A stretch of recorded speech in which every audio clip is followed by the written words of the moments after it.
All right, everyone, it looks like we are about that time. We're going to begin. Hello, I'm James Parker, the Judith Bressler Fellow at the Center for Art Law, and I'm so happy to welcome you to our Artist-Dealer Relationships Clinic. I would also like to thank our network of volunteer attorneys without whom these sessions would not be possible. Before I introduce our keynote speaker for today, let me tell you a little bit about the Center for Art Law. We are a Brooklyn-based research and education nonprofit, and we are dedicated to offering resources and programming to advance a vibrant arts and law community.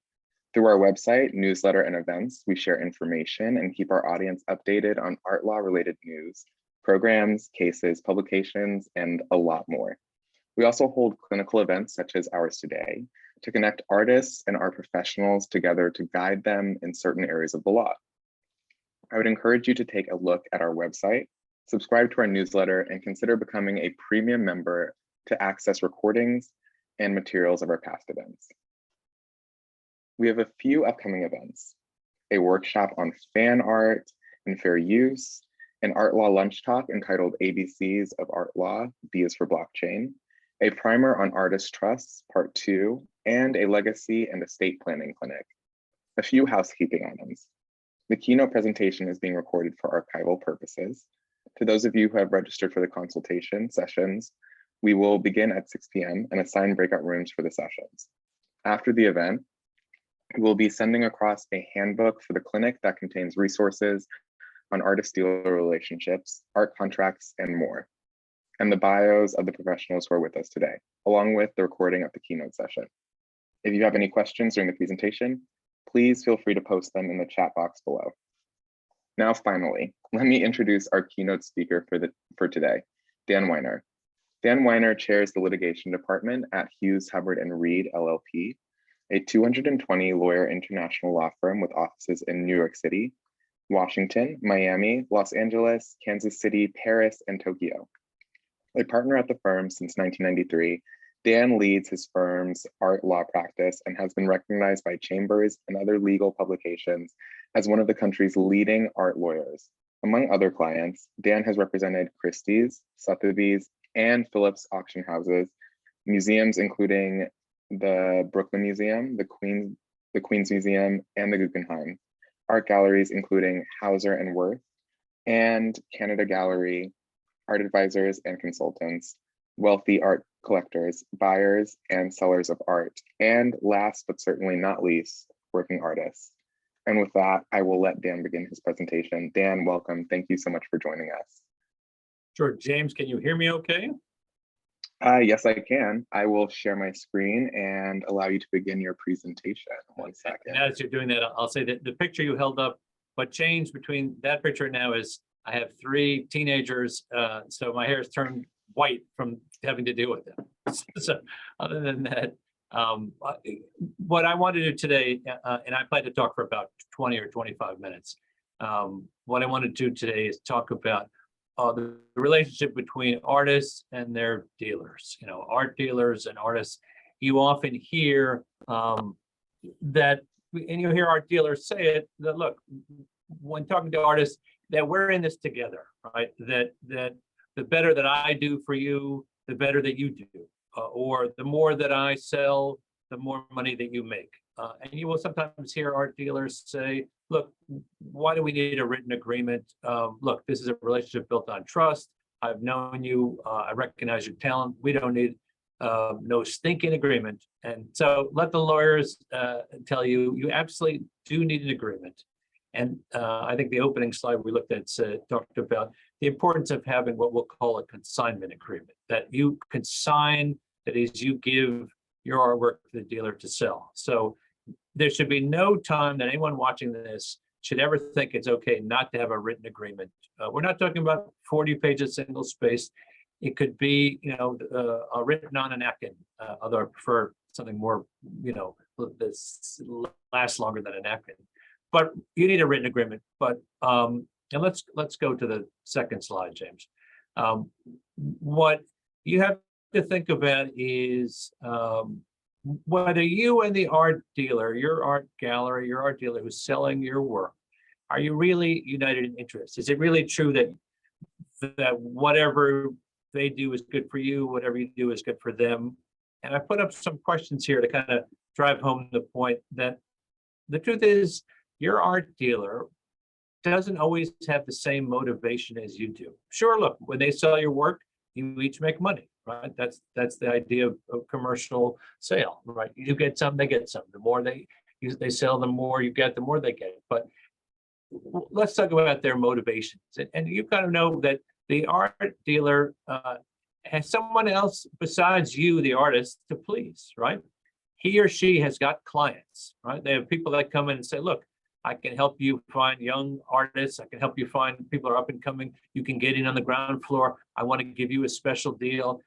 For you, I'll do this. They are pleasing an audience in addition to you, the artist. So remember that they have a motivation that's a little different than yours to there. You don't always have similar goals, right? Their goal might be sell as much as they can, as quickly as they can, to make as much money as they can. And you think, that doesn't sound too bad. I'll make money too. But the truth is, people in the art world know that sometimes you want to have your gallerist, your art dealer, sell to the right, quote unquote, the right people, right? People who are known in the art world, who will respect your work and not trying to flip it right away, who will build your reputation, who will allow you to kind of get known in a way that's controlled in a good way. So you build your reputation. We had an artist, and it's always good to think about, like, how does this happen in real life? We represent a gallery called Canada Gallery downtown. So they had an artist they found, recognized he was doing great, and was doing so great that Larry Gagosian, who runs a big gallery, said, why don't you come sign with me? I can give you more exposure than that little gallery ever can. So the artist left his friends at Canada Gallery, went to Gagosian. And while Canada Gallery had worked on placing the artist pieces with people who would build his reputation, who were known in the art world as kind of sophisticated collectors, Gagosian just sold the hell out of the work, right? So a lot of work, didn't matter to who you're selling to, and had big prices on it. And then one of the people he sold to put it up for auction at one of the auction houses, and it didn't sell, right? So there was a big failure of the art market. That work didn't sell at a higher price, and the bottom fell out for this artist market, right? People who wanted to pay a lot of money said, I'm not going to pay a lot of money for something that no one wanted at this big auction house. So they didn't sell, and they couldn't sell, and Gagosian dropped them. And of course, he's got other artists. He went on with his life, but that artist was worse off than before he met Larry Gagosian. So remember that your art dealer is always, he's using different measures of success sometimes than you are. And you know, think about the loyalties that your art dealer has. You're probably not the only artist in their stable of artists, right? They probably have other people they're selling. And so whereas you're interested in selling your work to the right people, they are also dealing with other artists as well as the other clients. So that's the kind of the theme of today's presentation is get an agreement in writing. And let's go to the next slide, because I want to talk about something that people should know about New York's Arts and Cultural Affairs law. And what this is about is, even if you don't have a written agreement with your art dealer, and I wish you would, but even if you don't, your relationship is governed by the New York Arts and Cultural Affairs law, because it protects artists.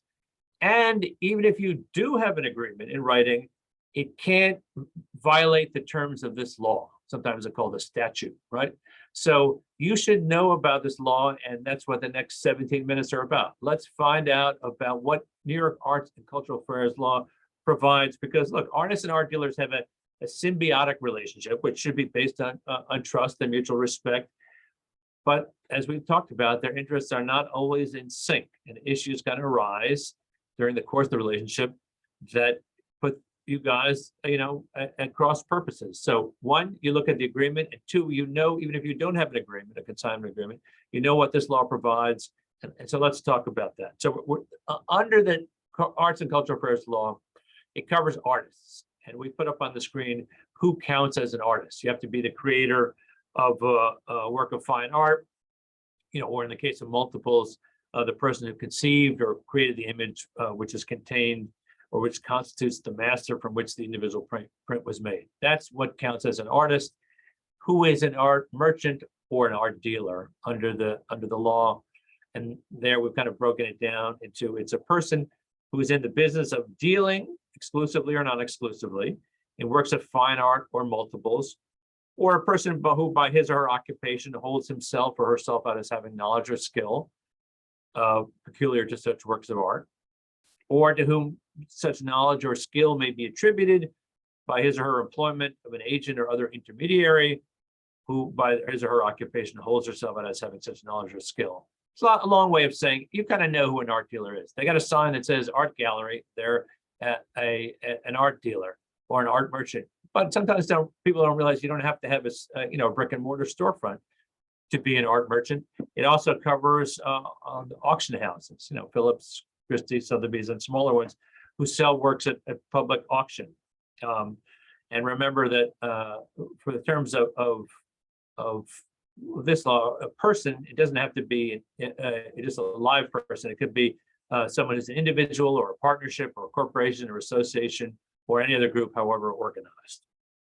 So remember, arts and cultural affairs law protects artists in dealing with art merchants.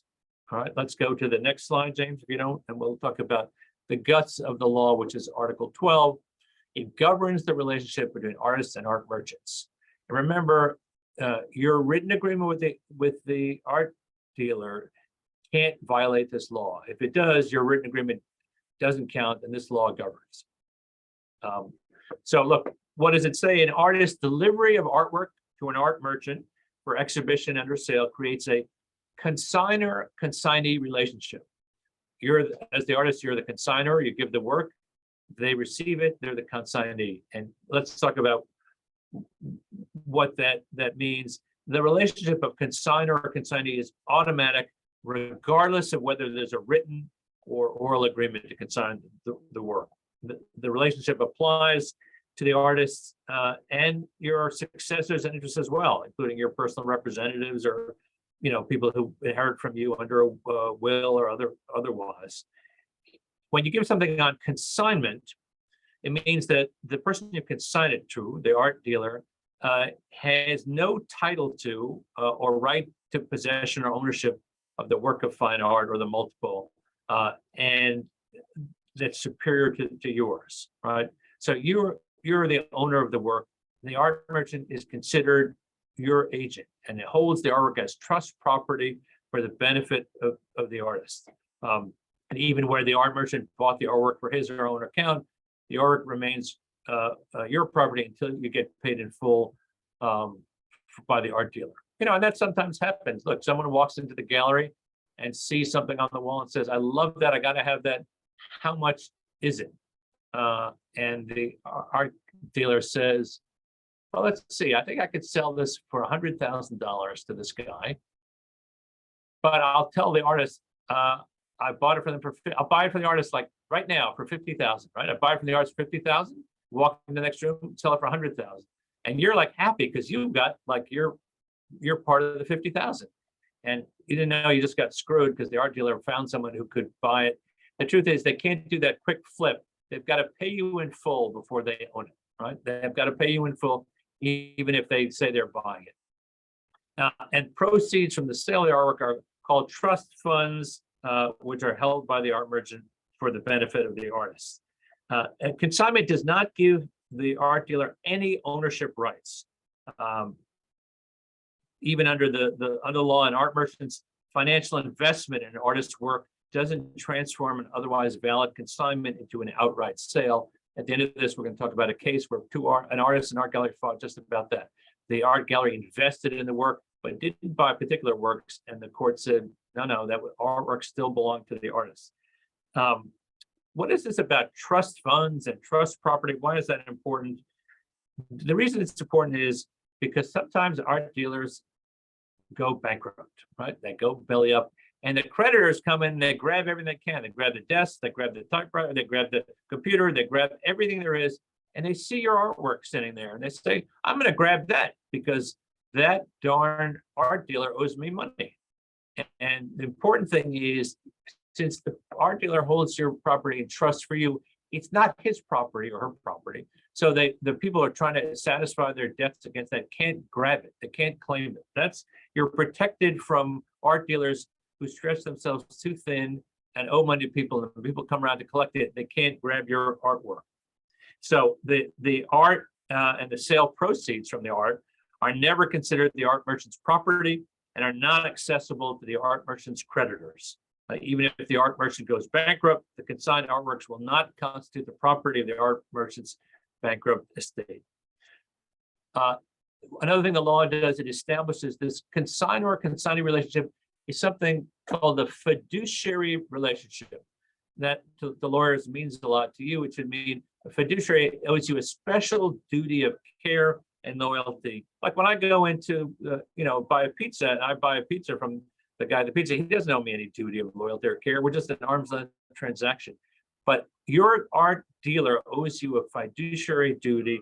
And what that means that is the art dealer has certain obligations to you, and some of them include they're not allowed to commingle or misuse the proceeds from the sale of your art, right? They're not allowed to take the money they sell your art and put it into one big bank account, right? Because then creditors could grab that bank account. They have to keep it segregated as trust funds, right? Segregating funds in a trust account for the artist to protect the funds from claims by the dealer's creditors.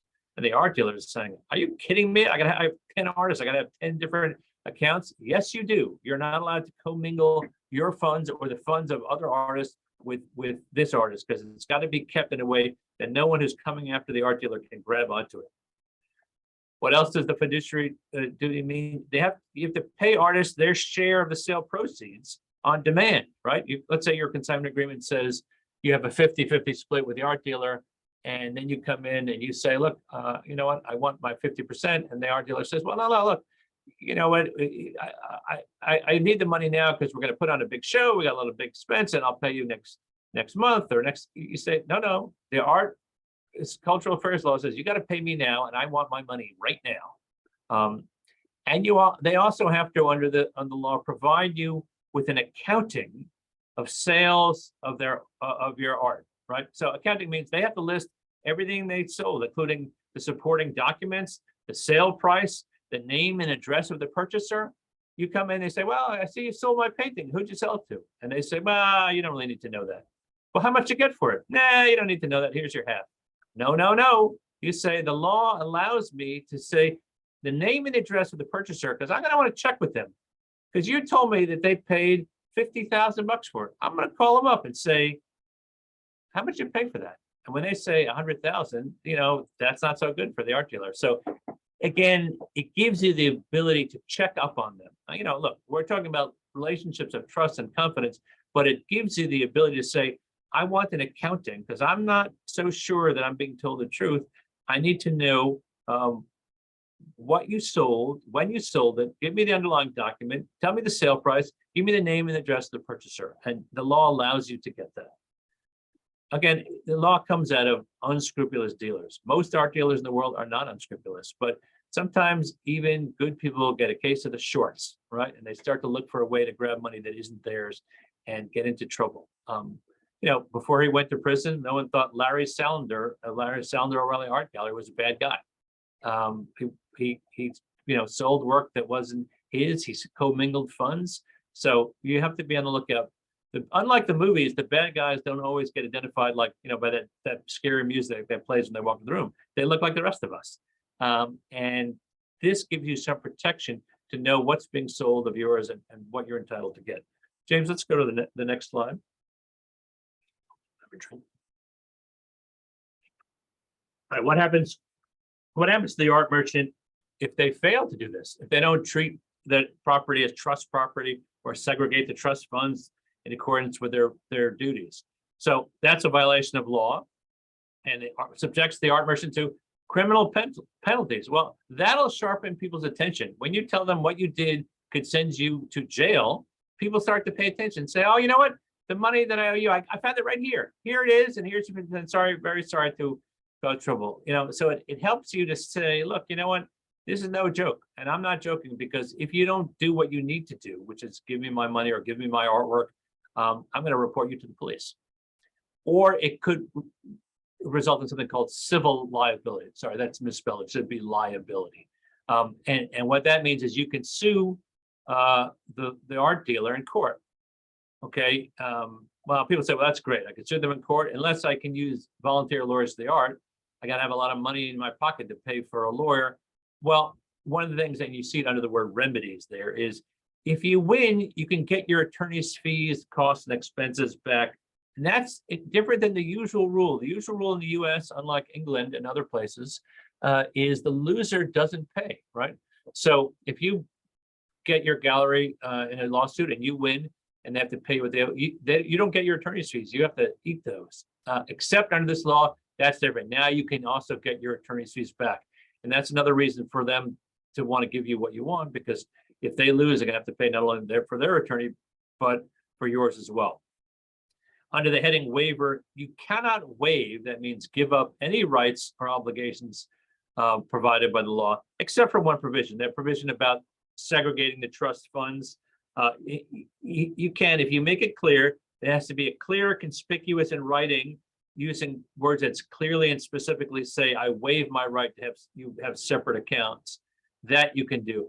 Otherwise, these other things we talked about, you can't waive them as much as you would like to give them up. And the truth is, you probably wouldn't like to give them up. It's just dealers saying, look, you know what? If you want to be with me, if you want to sign with me, you have to give up your rights. Don't worry about it, because there's no way, even if you sign an agreement that says, I hereby waive all my rights under the Arts and Cultural Affairs law, and I'll never assert them, that's void and no court will ever enforce it. So if you get a dealer who wants you to give up your rights, the only one you're allowed to give up is this segregating the proceeds of a sale into separate trust accounts. James, let's go to the next slide. And here I want to talk about how this kind of plays out in real life, right? A couple of cases, because, you know, talking to lawyers about abstract things is only as interesting as it sounds. It doesn't sound that interesting. So how does it actually, what actually happened? So the first case is a case called Calde versus Kaspiev, which was in federal court. And I'll talk a little bit about that case. That up on the screen is the citation. If you ever want to read the actual case, just, you know, you can Google that and you'll read the actual case. And what had to do with the fact that, you know, sometimes artists and art dealers kind of fight about who owns the artwork. And what happened here was there was a dispute between it was about the possession of World War II photographs and negatives taken by an artist named Evgeny Calde. He was a photojournalist who was probably best known for his World War II photograph of a Soviet soldier raising a flag over the Reichstag in Berlin, the capital of Nazi Germany, at the close of the war. And there, the plaintiff, the one who sued, was his daughter, the artist's daughter, brought an action to recover possession of her father's photographic prints and the negatives from the defendant, who was the art dealer, Kaspiev. And Kaspiev says, look, I'm a co-owner of these photographic prints and negatives because I paid $7,500 to the artist when he was alive for what's called an undivided half ownership interest in the prints and negatives. Look, and he had a piece of paper. I paid $7,500. I'm the half owner of all these photographs, which were worth lots and lots of money. And what the court said was, no, you don't. The clear intent of the New York Arts and Cultural Affairs law is to create a trust relationship, even when the art dealer makes a financial investment in the art. Under the Arts and Cultural Affairs law, an art merchant's financial investment in the artist's work does not transform an otherwise valid consignment into an outright sale unless and until they've paid in full for a particular work. And where an art dealer claims ownership of consigned work, that art dealer bears the burden of showing that full payment was made by him for that work to the artist or the artist's estate.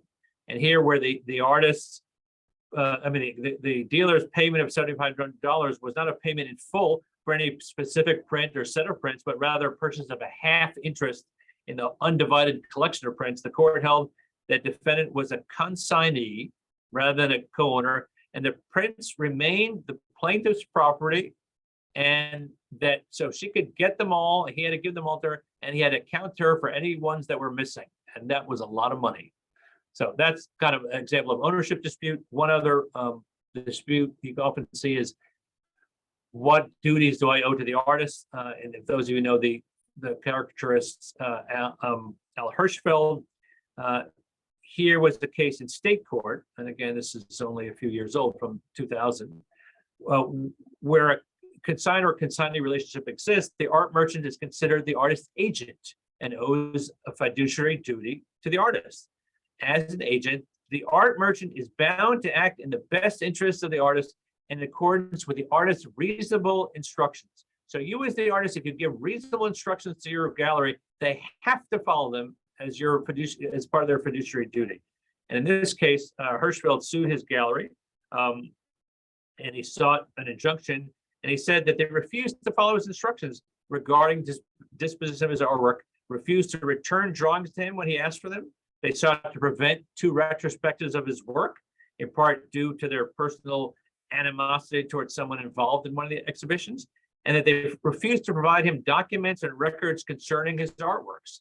And what the court said was, under Section 12 of the New York Arts and Cultural Affairs Law, the gallery as a consignee was deemed to be the agent, and the artworks were trust property held for the benefit of the artist, Mr. Hirschfeld, and the gallery was bound to act in accordance with his reasonable instructions concerning his work.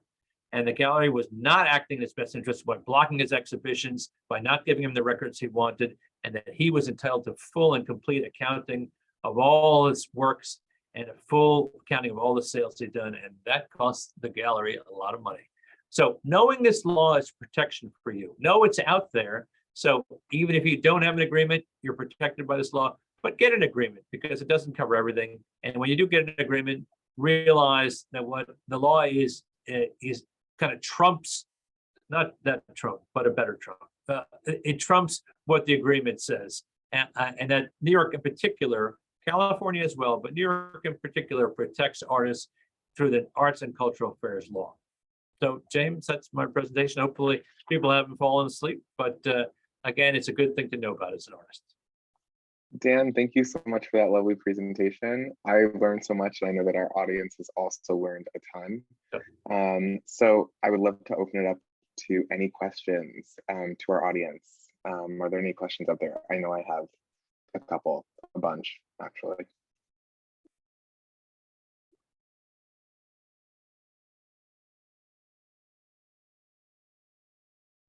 I don't mind starting. Okay, great. So Dan, no one likes to ask the first question. Right, Let's exactly. see what happens. The person in. asks the first question. Let's see what happens then. All right.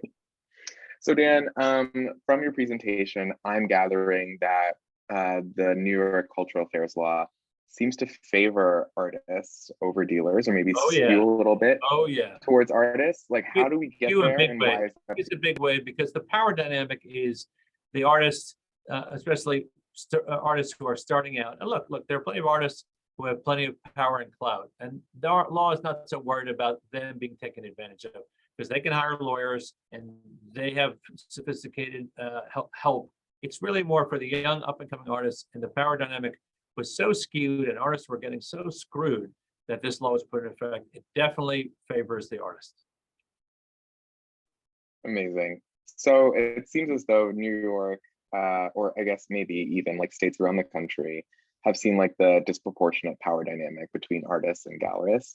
Can you talk a bit more about it? Like, how do you think that like this evolves into the future, where we see more artists putting their works online, or even like in terms of like street art, maybe like up and coming, and just sort of like those artists that are kind of just randomly found? How do you see the law evolving to continue to protect a growing field of artists? Yeah, no, and look, I think New York and California are unusual. You know, North Dakota doesn't have a law that protects artists. So, and it's because they're a big artist community in California and New York. Florida's coming along, not all the way there yet. But look, a lot of people say, you know, you talked about online sales. What do I need a dealer for? I have to give 50% or 40%. Why do I have to share with that guy?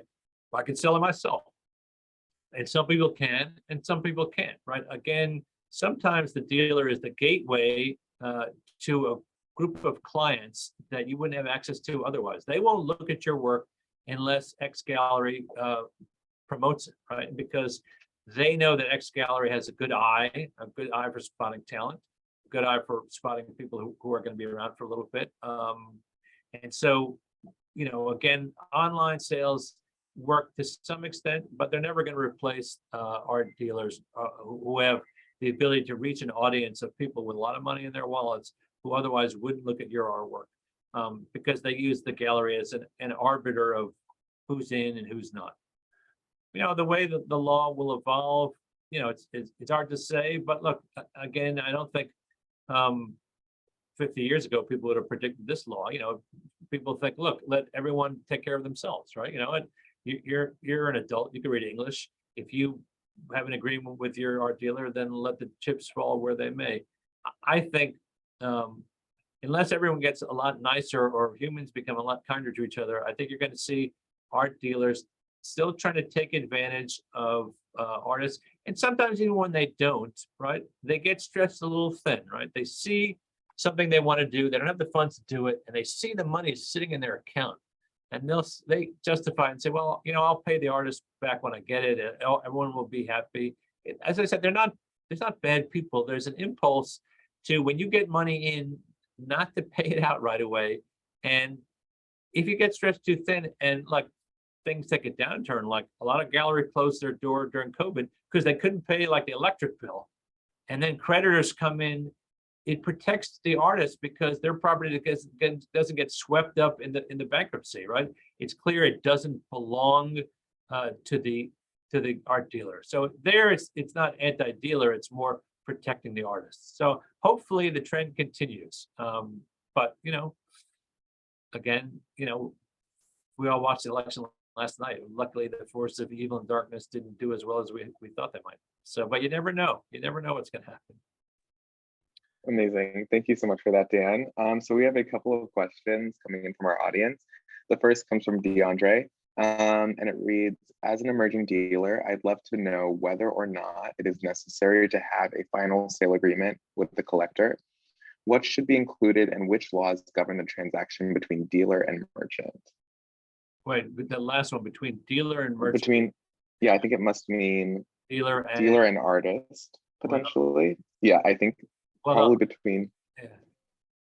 Yeah, let's, DeAndre can type, we'll talk about the first part of the question and then he can Sounds good. type what he's talking about there. But a final sale agreement, again, the person who's buying an artwork for you, if they're paying more than 10 cents for it, they probably want some kind of thing like an invoice that shows they're the owner of it, right? And the New York State tax authorities probably want them to pay sales tax on it. So unless it's delivered out of state, they do have to pay sales tax on it. So I think you should not sell a work on a handshake. I think you should give an invoice, if only to record the fact to your, you know, your buyer will want it. But look, your artists will want to know. They come up to you and say, how's it going? Where's my painting? And you say, I sold it. And they say, oh, I understand it because I listened to that guy, Weiner. I understand I'm allowed to see the documents underlying the sale. And you say, I ain't got no documents. And they say, what the hell?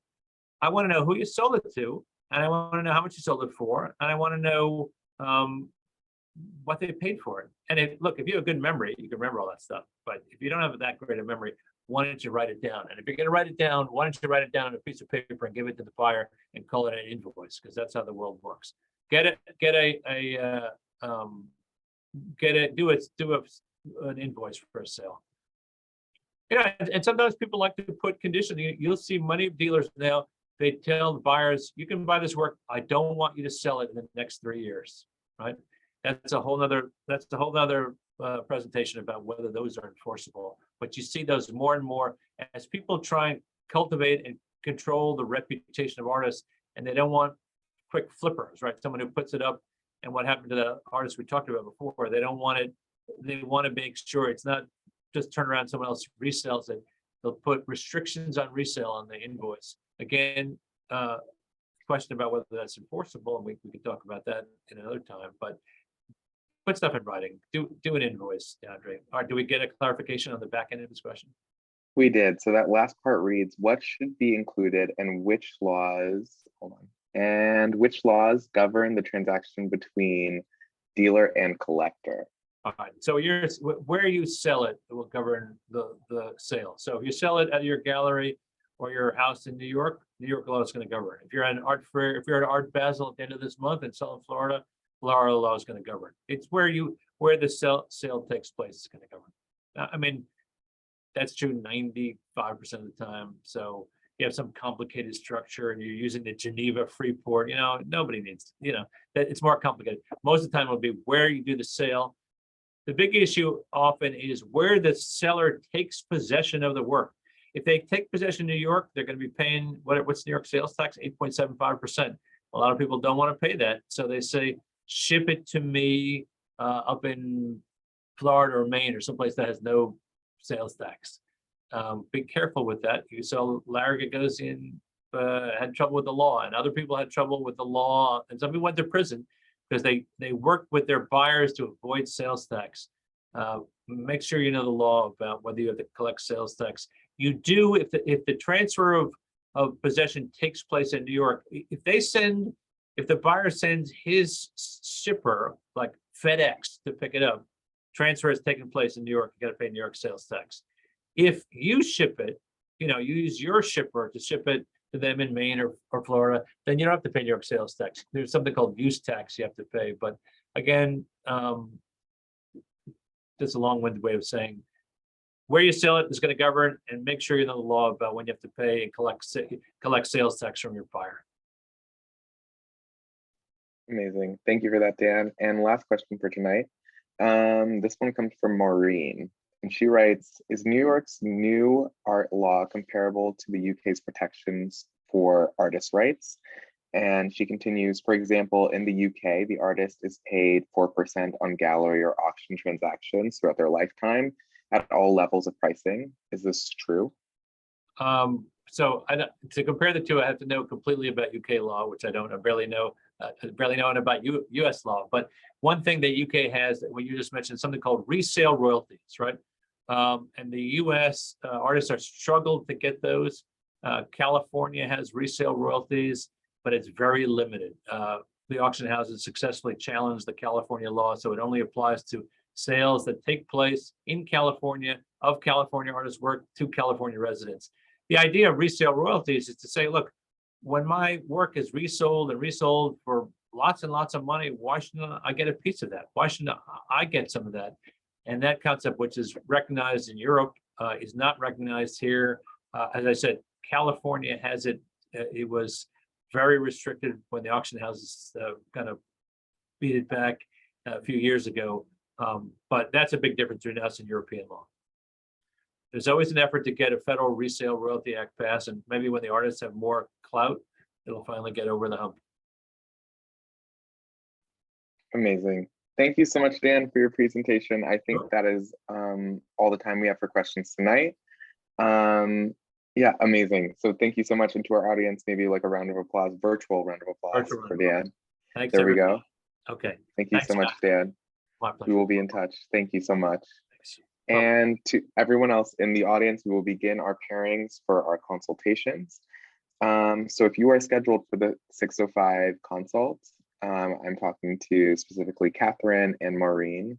I will be pairing you both off into your breakout rooms, so please hang around. Everyone else, you should have received an email giving you your time slot for your consultation. Feel free to sign back in, or maybe like hang out here with me and Athreya for a bit until your time slot. So to Catherine and Maureen, I will be pairing you off into your breakout rooms with Arena and Loy. Thank you so much again for everyone.